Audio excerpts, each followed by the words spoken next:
এই কই তুমি? কি বলো? পাশে পাশে ভাবির সাথে তুমি কি আলোচনা করছো?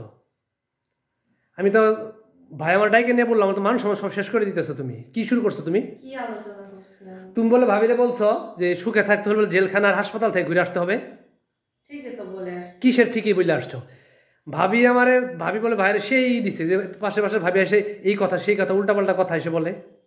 আমি কি উল্টাপাল্টা এই যে বলছি? এগুলো বলছো বলে যে সুখে থাকতে হলে জেলখানা আর ইয়ে থেকে ঘুরে আসতে হবে। কেন? কারণ কি? সুখে থাকতে হলে জেলখানা আর হাসপাতাল থেকে ঘুরে আসতে হবে। কেন? এইটা বলে আসছি। কেন তুমি এই কথা বলছো এটা কেন? যদি না বুঝে তাহলে কেমনে হবো? আচ্ছা কি কি কি কি মনে করে তুমি তুমি বলছো? এটা শুনে চিল্লাইতেছো। আরে আমার রাস্তায় ধরছে যে উল্টাপাল্টা কথা বলে আপনার বউ আইসে আমার বউয়ের সাথে। তার বউ আয়েশা সাইরা খালি বলবে যে তার ভাইয়ের কে জানি অনেক সয় সম্পদ করে ফেলছে, এই করে ফেলছে, আমার স্বামী কিছুই করতে পারলো না। সেই জন্য আমি তারে বলছি যে ভাবি, সুখে থাকতে হলে জেলখানা আর হাসপাতাল থেকে ঘুরে আসতে হবে। কেন জেলখানা হাসপাতাল থেকে ঘুরে আসতে পারবে না? এটার মানে হচ্ছে যে হাসপাতালে যায়, অবশ্যই সে রোগী হয়ে যায়।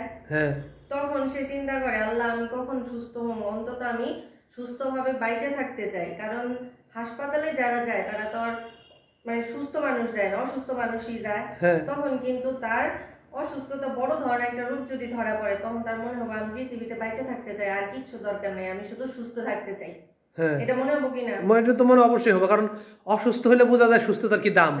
হ্যাঁ। আর জেলখানাটা কেন বলছি, যে এই যে যখন আমরা খোলামেলা সব জায়গায় ঘুরতেছি ফিরতেছি, জেলখানা কি বন্দি না? হ্যাঁ, ওইখানে থাকলে বোঝা যাবো যে মানে কতটা বন্দি জীবন আর বাইরে কতটা স্বাধীনভাবে আমরা চলাফেরা করি।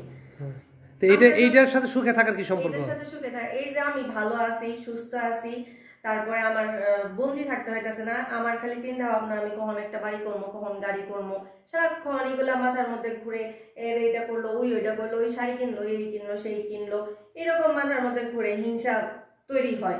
আর যখন তুমি তোমার থেকে নিচুর দিকে তাকাবা, তুমি যে অবস্থাতে আছো তার চাইতে নিচু দিকে দেখবা, তখন তোমার মানে বুঝতে সুবিধা হবো যে আমি তো অনেক ভালো আছি। সেই জন্য আমি বলছি সে ওই যে বিভিন্ন জনের কথা বলে আর সে মনে করে সে সুখে নেই, আসলে যে কতটা সুখে আছে এটা সে বুঝতে পারে। এই শোনো শোনো, তোমার কথা তো আমি এখন বুঝতে পারছি। আসলে তো তুমি অনেক ভালো কথা বলছো, কারণ সুস্থতা হলো সবচেয়ে বড় একটা নিয়ামত। হ্যাঁ, এইটা মানে হাদিসে আছে যে সুস্থতা হলো সবচেয়ে বড় রিজিক বলে। সর্বোচ্চ রিজিক হলো সুস্থতা, আর সর্বনিম্ন রিজিক হলো টাকা পয়সা। নাকি তুমি তো ভালো একটা কথা মনে বলছো। টাকা পয়সার অভাব নাই, অথচ তার কাছে মনে হয় যে আরো কিছু লাগবে। সে চিন্তা করছো, এটা তো ভাইরা তাহলে আমার বুঝায় বলতে হবে যে ভাবি ভাই আসলে ভাবি ব্যাপারটা বুঝে নেয়, আমার বুঝে ভাই বলতে চাইছে, তাই না? তাহলে চলো চলো ভাবিদের কাছে যাই একটু বলি, চলো।